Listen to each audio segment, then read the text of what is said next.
evening. Our speaker tonight will be John Blair, who's going to talk to us about the nature of pantheism. John is a longtime member of the church. I think he's been here for, what, 46 years or so? 46 years, with a hiatus of about 20 years in the middle after we got into a fight with somebody at church. It's churches, any kind of church, not just this one. Well, they say religious fights are some of the most vicious, so... anything else people should know about you? Well, yes, I'm from Kansas. That's where I got my degree, such as it is, from the University of Kansas in Lawrence, which is a marvelous place. I wish I were still there some days, in fact, because it's not this hot there for one. And what do you do in your spare time? Oh, okay. Career-wise, I have a MA in medieval English literature, which made me unemployable when I was in school. And so I went to work for an aircraft factory, which was people from Wichita did, and still a lot of them do. I worked in beach aircraft for 3.5 years, and I came down here to work for LTV Aerospace for 7.5 years. And then the aerospace business took a nosedive, and I lucked into a job with a merchandising company in Irving, for whom I still work part-time 41 years later, doing advertising work. I'm an ad man. All right. Which is why I sound so glib, and you really can't trust half the things I say. And what is your topic today? My topic today is pantheism. But it's not pantheism the religion, it's pantheism the topic. You have handouts on your chairs. And this is not a piece of original scholarship. You will find out right off. Oh boy, there's some way to get that light. Oh, I can move my chair, I suppose. We fix that. I'll survive. Here, I'll move back, that's what I'll do. As you can see from the handout that I gave you, which includes an outline, this is a very well-known article, actually, from the Stanford Encyclopedia of Philosophy that is often cited, but very few people ever actually become familiar with the whole presentation, which is a complicated and fascinating one. I learned a lot of stuff from this myself, and I'm the one that's supposed to be the pantheist here. So, because it is, to me, it was very technical. I've never taken a philosophy course in my life, so I put a glossary in here for reference. But there are some words in here I did not have any idea what they meant. And so in case might help people from having to ask. So let's get started here. Pantheism. The term pantheism is a modern one from around 1700, although there's some debate about that. It's constructed from the Greek roots pan, meaning all, and theos, meaning God. But the ideas themselves are very ancient, and any survey of the history of philosophy uncovers numerous pantheists or pantheistically inclined thinkers. Pantheism may be understood positively as the view that God is identical with the cosmos. That's that AV outside there, they say, the cosmos. I don't want to be looking at a video screen when we're talking about pantheism. The idea that God is identical with the cosmos, the view that there exists nothing which is outside of God. Or it may be understood negatively as the rejection of any view that considers God as distinct from the universe. However, there is not enough consensus to allow the construction of any more detailed definition that isn't open to serious objections from some quarter or another. Moreover, the label itself is controversial. Strong desires either to appropriate or to reject it have often obscured the actual issues, so pantheism should not be thought of as a single position. It should be understood as a diverse family of distinct doctrines. Since the concept has porous and disputed boundaries, there's no clear consensus on just who qualifies, no definitive roll call of past pantheists. Given that, the range of things that may be usefully said about all pantheisms is pretty limited. Nevertheless, a variety of concepts can be clarified, and that's what I hope this will do tonight. The nature of the contentious issues can be explored, and the range of possible options can be mapped more precisely. And you have an outline here of how this is going to go. Pantheism in religion, literature, and philosophy. There are several different ways to think about pantheism. Many of the world's religions and spiritual writings include pantheistic ideas and feelings. Hinduism of the Advaita Vedanta school, some varieties of Kabbalistic Judaism, Celtic spirituality, Sufi mysticism.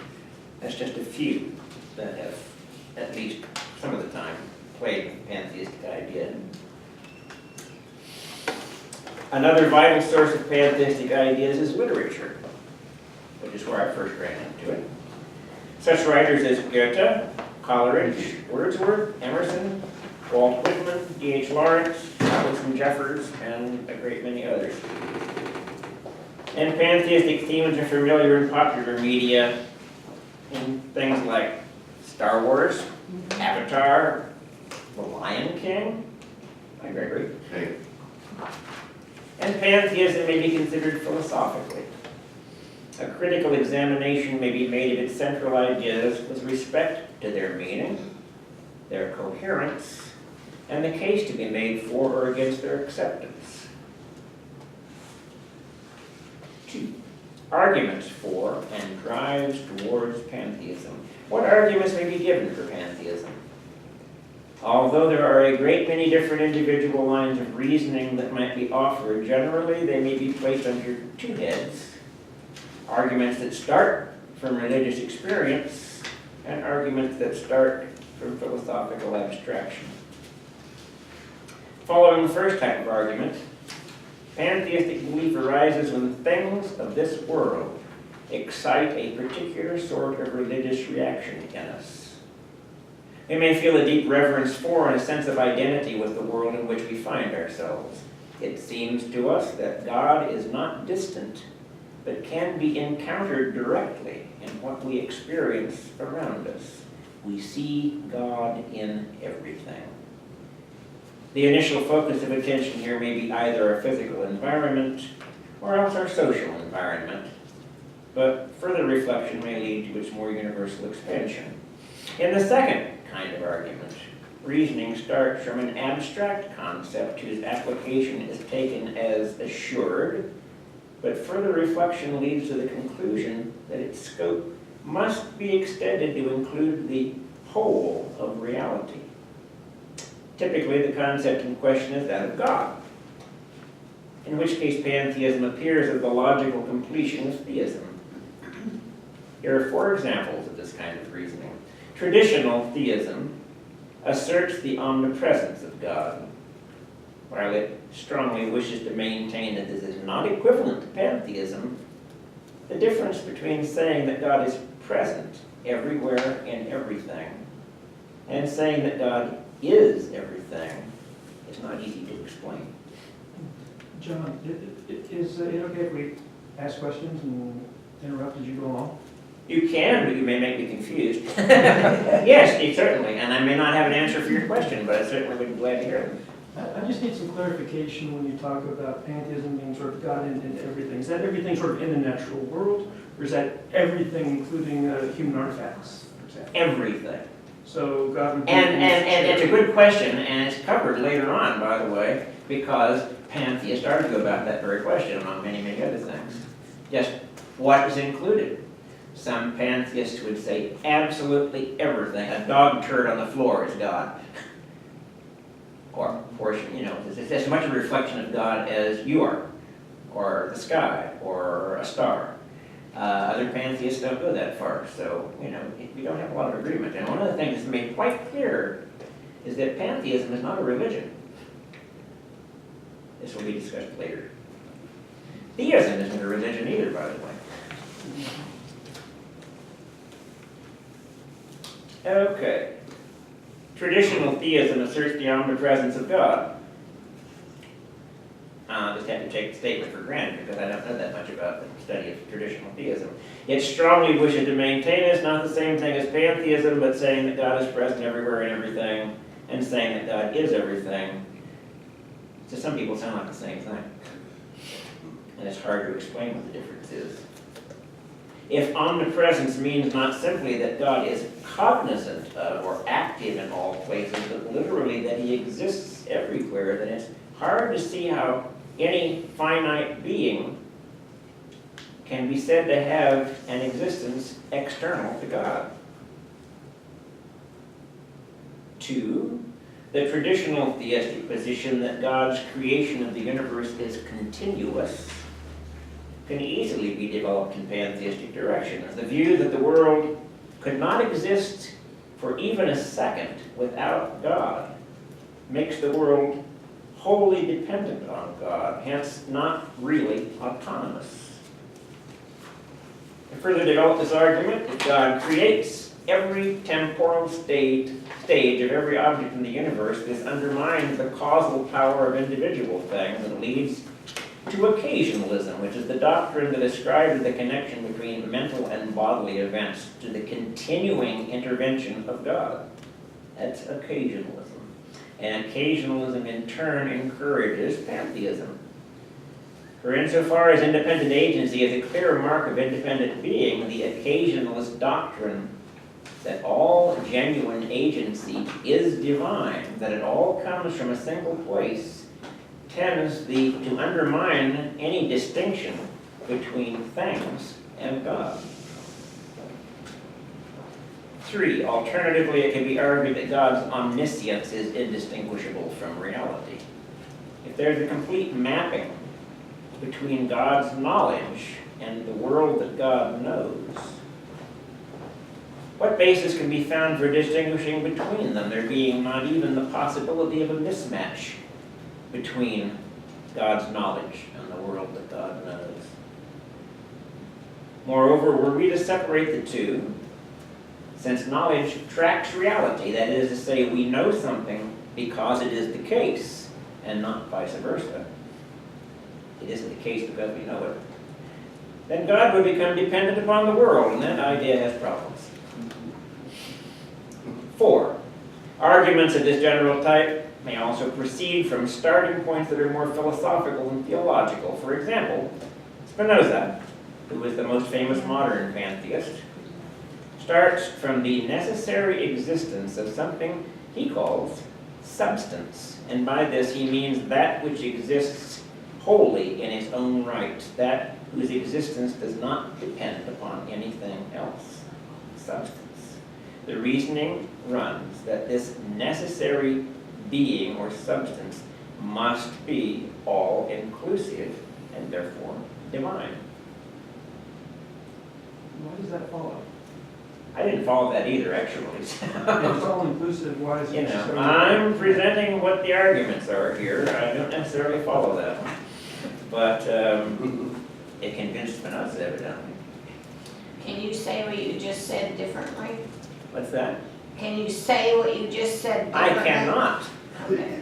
Because as I said, I don't understand what Spinoza was saying there, and evidently neither does anybody else here. No, part of what Spinoza was doing, and people in that general area, is they were trying to find something, anything, that would be the sort of first step, that you couldn't reduce down to anything else. For Descartes, it was thought. Okay, for Spinoza, it was the idea of substance. Okay, because you had to start with matter, with something. Something that doesn't depend on anything else is what he's calling substance. And if it doesn't depend on anything else, it's divine. Because if it did depend on anything else, then Of whatever it which we depended know on not would be more powerful. Now, what substance, he says it's necessary that there is something like that in the universe. Spinoza's thought ran in that direction. I don't know the line of reasoning he was following there, but I mean, it sounds very much similar to your Aristotelian idea of sort of prime mover. You have to have something that causes the Yeah. first motion. I think And that's a sort good of comparison irreducible level. And then from there, you can build on with, all the things that you mentioned and so forth. But there has to be some basic ultimate ground that gives rise to everything else. And you think this is confusing? The next section is the logic of identity. A pantheist, and this is small p pantheist, you understand here, asserts an identity between God and nature, but in what sense are we to understand the term identity? To begin with, it's necessary to raise two ambiguities in the logic of identity. Dialectical identity. It's in your glossary. Many pantheists will not accept the classical logic of identity in which pairs are either identical or different. Pantheists, a lot of it, will not accept that. They adopt rather the logic of relative identity, by which it's possible to maintain that God and the cosmos are simultaneously both identical and different. I don't follow that at all myself. You're just saying that God is a cat. No, we're getting to comparisons like that. This argument's been going on for century after century, so there's been a lot of commentary on it. Didn't even try to do it It's all. very analogous to an argument going on now in neuroscience about is mind brain or is mind something separate from brain? To what extent can you take two things that appear separate and reduce one to the other? And one of the things, by the way, that is made clear